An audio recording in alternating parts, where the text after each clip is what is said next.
मी doctor Ghogre. माझ्याकडे एक लक्षात राहणारी केस आली होती, ज्यामध्ये एका गाईला ताप आणि भूक न लागणे अशी लक्षणं दिसत होती.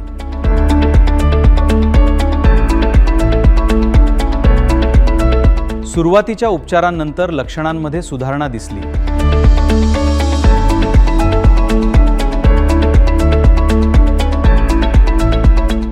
पण खरी अडचण होती ती संसर्गाच्या बदलत्या स्वरूपाची. मायकोप्लास्मासारख्या स्टेल्थ ऑर्गॅनिझमकडे पॅथोजन शिफ्ट झाल्याचा संशय होता, जे अनेकदा स्टँडर्ड बीटा लॅक्टम अँटीबायोटिक्सना योग्य प्रतिसाद देत नाहीत.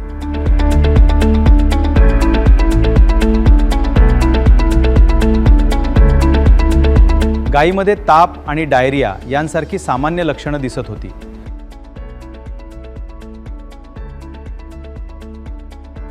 परंतु मुख्य चिंता ही होती की संसर्ग नेमका ओळखता येत नव्हता आणि आजार वारंवार परत येत होता.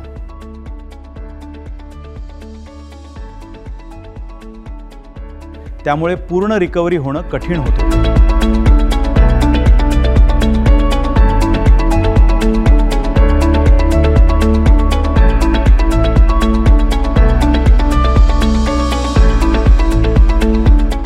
डायग्नोस्टिक अप्रोचमध्ये शारीरिक तपासणी, कॅलिफोर्निया मॅस्टायटिस टेस्ट आणि इतर सपोर्टिव्ह इव्हॅल्युएशन पद्धतींचा समावेश होता.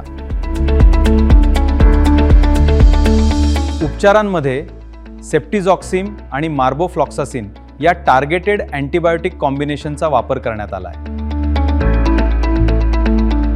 त्यानंतर रिकव्हरी आणि मॅनेजमेंट फेजमध्ये हिलंट देण्यात आले.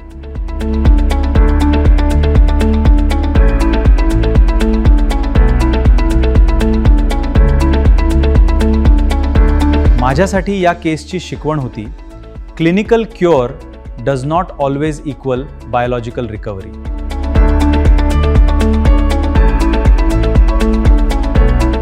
उपचारादरम्यान गाय बाहेरून पूर्णपणे बरी दिसू शकते,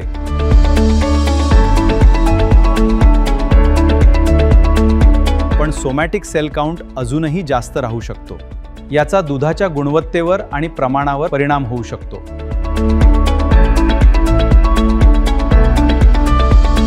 म्हणूनच योग्य रिकव्हरी आणि मॅनेजमेंट हे गाय निरोगी व उत्पादक ठेवण्यासाठी अत्यंत महत्त्वाचं आहे.